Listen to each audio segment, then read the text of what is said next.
ও দিঘলিয়াবাসী, একটু হৃদয়ের কান দিয়ে শুনবেন।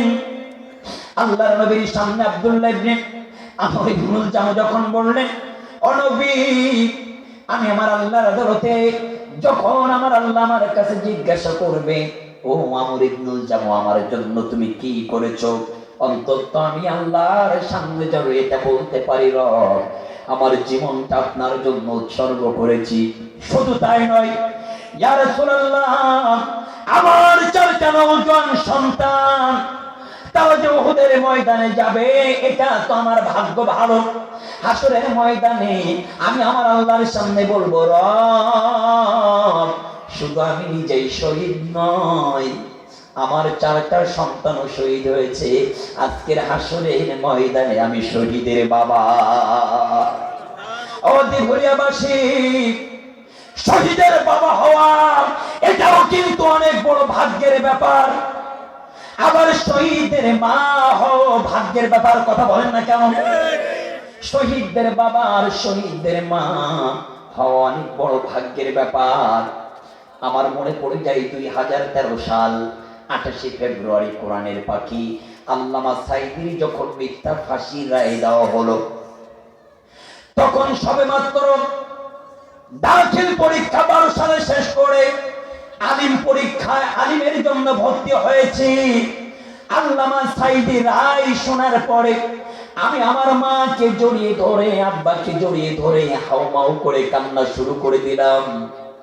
আমি বললাম, বাবা ও মা, যেখানে আল্লামা সাইদির মতন মানুষ যেই জনপদে নিরাপদ নয়, কোরআন বলার অপরাধে, সেই জনপদে আমার মতন নগণ্য মানুষ বেঁচে থেকে কি লাভ? ও মা, বিদায় দাও, বিদায় দাও। যদি বেঁচে থাকি তাহলে তোমার সাথে দেখা হবে, আর যদি বেঁচে না থাকি জান্নাতের মধ্যে তোমার সাথে দেখা হবে। মাথায় কাপড়ের কাপড় পেঁচিয়ে ওই দিন রাজপথে নেমেছিলাম। আমার সাথে একই ক্লাসমেট, যার নাম হলো আলী মোস্তফা, যখন স্বৈরাচারীর দোসর পুলিশরা একের পর এক নির্বিচারে গুলি করা শুরু করে দিল, আমি একেবারে ছোট্টবেলা থেকে পাঞ্জাবি আর পায়জামা পরেছি, কোন দিনের জন্য শার্ট প্যান্ট আমি পরি নাই। আমার আব্বা একজন দিনের অকুতোভয় নির্ভীক সৈনিক। আমি দেখতে পাচ্ছি পুলিশরা গুলি করে, এমন অবস্থায় একটা গুলি আমার সামনের পায়জামা দিয়ে এপার ওপার হয়ে বাহির হয়ে গেল। আল্লাহ হেফাজত করেছেন, সামনের পায়জামার উপর দিয়ে যখন আমার ছিদ্র হয়ে গেল, কিছুক্ষণ পরে দেখতে পেলাম আমারই সহপাঠী, আমারই ক্লাসমেট আলী মোস্তফার চোখের মধ্যে গুলি লেগে গেল। আমি দেখলাম আলী মোস্তফা কাটা কবুতরের মতন ছটফট করতে করতে জমিনের মধ্যে লুটিয়ে পড়লেন। আলী মোস্তফা শহীদ হয়ে গেল।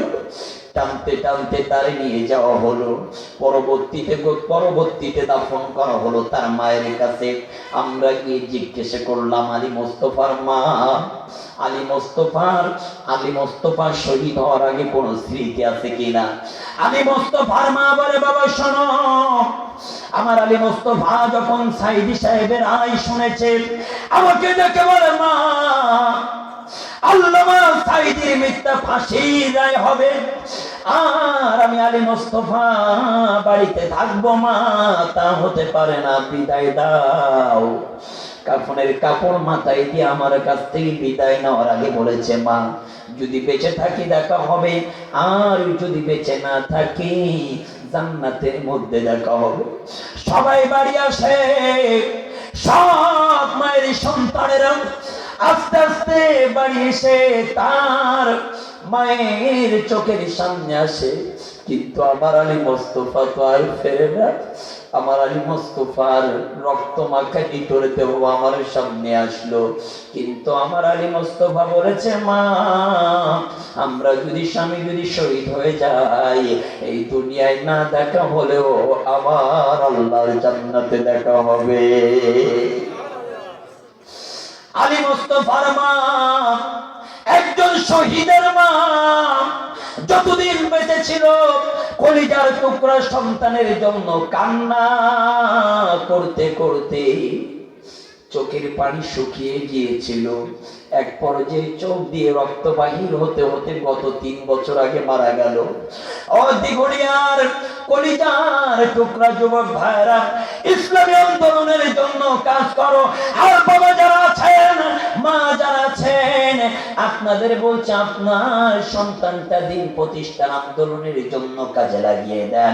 আপনার সন্তান যদি শহীদ হয়ে যায়, আপনার সাথে আপনার সন্তানের জান্নাতের মধ্যে দেখা হবে। আল্লাহর জমিনে দিন প্রতিষ্ঠার কাজ করা, আবার নিজের দেশের জন্য, মাতৃভূমির জন্য জীবন দেওয়া, শহীদ, আল্লাহর জান্নাতের মধ্যে দেখা হবে। জগদ্দাল পাথরের মতো আওয়ামী লীগ যেভাবে শাসন করা শুরু করেছিল, আমরা ভেবেছিলাম এভাবেই চলতে থাকলে দাড়িওয়ালা টুপিওয়ালারা জীবনে মাথা উঁচু করে দাঁড়াইতে পারবে না। আমাদের দেশকে স্বাধীন করার জন্য, হানাদার মুক্ত করার জন্য, জালিম মুক্ত করার জন্য, স্বৈরাচার মুক্ত করার জন্য আমরা দেখেছি বাতিলের গুলির সামনে ওই রংপুরের আবু সাঈদ তার বুক পেতে দিয়েছে। কথা বলেন না কেন? আবু সাঈদ বাতিলের সামনে বুক পেতে দিয়েছে, কিন্তু বাতিলের কাছে মাথা নত করে নাই। আমরা দেখেছি আপনাদের খুলনার মীর মুগ্ধ, পানি লাগবে পানি, পানি লাগবে পানি, এভাবেই পানির জন্য চিৎকার করে সবাই পানি দেয়। হায়নার বাচ্চারা গুলি করে বীর মুগ্ধকে শহীদ করেছে। প্রাণের ভাইয়েরা, আজকের কোথায় তাদের ক্ষমতা, কোথায় তাদের পাওয়ার? আল্লাহ ছাড় দেন, আল্লাহ ছেড়ে দেন না। পৃথিবীর জমিনের জালেম নমরুদ ফেরাউন থেকে শিক্ষা নেওয়ার আওয়াজ দিয়ে বলেন দরকার আছে না নাই?